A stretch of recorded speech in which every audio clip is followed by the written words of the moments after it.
तो सैम्पलिंग देखो कैसे होता है, जो सिखाते हैं यही सिखाना है। जैसे मान लिया जाए पॉपुलेशन है TKR का, टोटल नी रिप्लेसमेंट का, तो आप ढूंढेंगे ना भाई कि कहाँ से हम सैंपल निकालें अपने डाटा के लिए, पेशेंट लाएं, अपने डाटा कलेक्ट करने के लिए पेशेंट लाएं। तो उसके लिए आप अगर आप जैसे मान लिया जाए कि जाते हैं एक अपोलो हॉस्पिटल, तो अपोलो हॉस्पिटल में चूँकि हरियाणा का भी पेशेंट आता है, गुजरात का भी पेशेंट आता है, दिल्ली का भी जाता है, यूपी का, तो हर जगह के पेशेंट हैं। नहीं समझ बात को, हर जगह के पेशेंट को आप ले रहे हैं तो जनरलाइज्ड। लेकिन आप मान लीजिए इस जगह का क्लिनिक का पेशेंट लेते हैं, तो हमको पता है कि ये तो खाली लोकल इतने दूर का पेशेंट आता है, तो ये जनरलाइज्ड नहीं हो। तो सैंपल वहीं का लेना है आपको जनरलाइज करने के लिए जहाँ से कि डिफरेंट प्लेसेस से पेशेंट आते हैं। सैंपल सिलेक्शन का सबसे पहला तो ये ध्यान रखना है। अब सैंपल सिलेक्शन दो तरीके से होता है, सुन लो। Sample selection is of 2 type. ऐसा नहीं कि आप किसी को भी सैंपल ले लें, देखो कितना कठिन है जो बताते हैं। जैसे आप अगर सैंपल लेना चाहते हैं तो 2 तरीका है, एक होता है प्रोबेबिलिटी सैंपलिंग, एक होता है नॉन प्रोबेबिलिटी। प्रोबेबिलिटी सैंपलिंग और नॉन प्रोबेबिलिटी सैंपलिंग। अब पहले हम लोग प्रोबेबिलिटी सैंपलिंग पढ़ते हैं, क्या क्या होता है।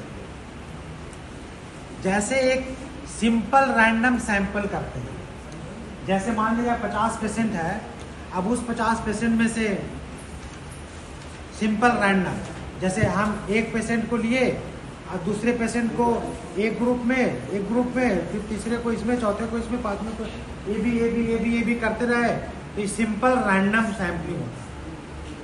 दूसरा होता है सिस्टमेटिक सैंपलिंग। सिस्टमेटिक सैंपलिंग का मतलब ये हो गया, अब देखो तुम ही बताना, जैसे 50 पेशेंट आया, वहाँ पे इनरोल्ड हुआ, मैंने अपोलो के हॉस्पिटल में, वहाँ जब पेशेंट का जब बन रहा है डेट शीट, तो 50 ऑपरेशन हुआ 5 महीने में, तो पहला को ए ग्रुप, दूसरा को b group, this is called random sampling. दूसरा तरीका है, उसको बोलते हैं सिस्टमेटिक सैंपलिंग। सिस्टमेटिक सैंपलिंग में क्या होगा कि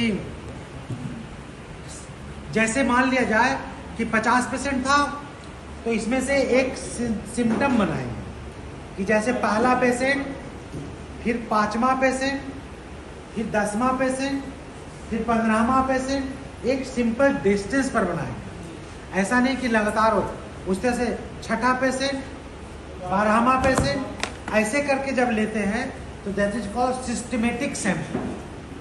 नहीं समझे बात को? पहला था रैंडम सैंपलिंग, दूसरा हो गया सिस्टमेटिक सैंपलिंग, तीसरा होता है स्ट्रैटिफाइड सैंपलिंग। अब सुनो, स्ट्रैटिफाइड सैंपलिंग क्या होता है, ये बहुत कठिन है।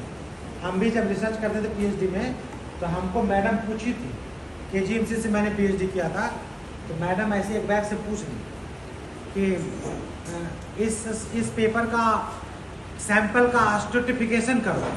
अब हम कुछ जानते नहीं, व्हाट इज स्ट्रैटिफिकेशन, ये PhD की कहानी बता रहा है। व्हाट इज स्ट्रैटिफिकेशन, हम कुछ जानते नहीं, हम ऐसे मुंह करके शांत से बैठ गए। अब स्ट्रैटिफिकेशन का मतलब क्या होता है वो तुमको तो आप समझा ही सकते हैं बहुत अच्छे से। स्ट्रैटिफिकेशन का मतलब होता है कि जितने भी आप पॉपुलेशन तैयार से सैंपल सेलेक्ट किए हैं, जैसे 50 सैंपल लिए हैं, तो उसमें छोटे छोटे ग्रुप बनाते हैं। अब छोटा ग्रुप कैसे बनेगा, जैसे एज के अनुसार, जैसे 50 सैंपल लिए हैं, उस 50 का 20 से लेकर के 70 साल का एज का ग्रुप, तो हम उसको और छोटे छोटे ग्रुप में बांट दिए।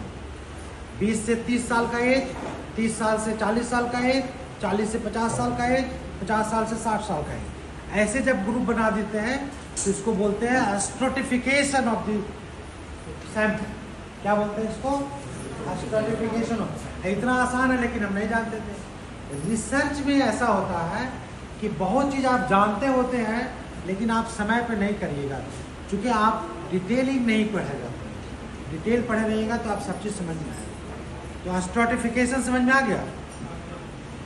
उसके बाद क्लस्टर सैंपलिंग। क्लस्टर सैंपलिंग तो समझ गए कि एक इकट्ठा गुच्छा जैसा, जैसे मान लिया इस क्लासरूम में सभी को ले रहे हैं, that is called cluster sampling. और उसके बाद आता non probability sampling. Non probability sampling में कन्वीनियंस सैम्पलिंग, जैसे पेशेंट को बोलते हैं ना कि जो पेशेंट आना आसान है, लेना आसान है, that is called convenience sampling. अब ये बताइए कि प्रोबेबिलिटी सैम्पलिंग ज़्यादा अच्छा है कि नॉन प्रोबेबिलिटी सैम्पलिंग अच्छा होगा? प्रोबेबिलिटी सैम्पलिंग बायस किस में ज़्यादा होगा? नॉन प्रोबेबिलिटी में। तो नॉन प्रोबेबिलिटी आप लोग सैम्पलिंग करेंगे कि आप प्रोबेबिलिटी में? इसीलिए ये सब बात समझना जरूरी है कि नहीं। इसमें पर्पसिव सैम्पलिंग होता है, जो पर्पस है हमारा वो सोल्व हो रहा है कि नहीं वो देखते हैं। स्नोबॉल सैम्पलिंग, कोटा सैम्पलिंग, ये सब देख के करते हैं। और एक लास्ट में है जिसको इंक्लूजन और एक्सक्लूजन क्राइटेरिया